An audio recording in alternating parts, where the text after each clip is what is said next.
A man living in Muncie, over there is very customary. People give a ride to each other when they drive over there. I don't know now, but they used to be like this anyway.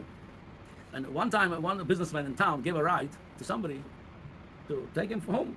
They drove him home, and this man on the way, the whole time was revving to this balabas, to this person. It wasn't such a big wealthy guy in the business. He was well-to-do, was a balabas, was a balabati shaid, and he was revving to him. How come? He says, you have parnosa. How come you have a nice car? How come I don't have? I'm struggling. I don't have this. What you have? And he was like revving, going. Yeah, he was showing his bitterness that he's struggling in his life.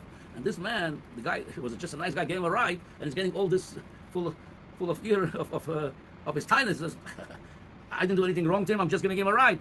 But okay, he was polite. He dropped him. And as soon as they dropped him, he says, literally, a few minutes later, he got to a major accident.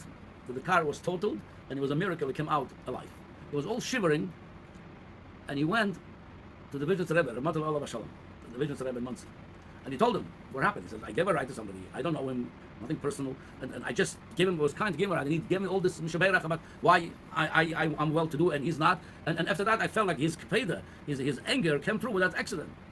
The Rebbe heard him. He says, go to his house, give him $180. We're talking about now about 30 years ago. Bigger amount than today. And ask him for forgiveness.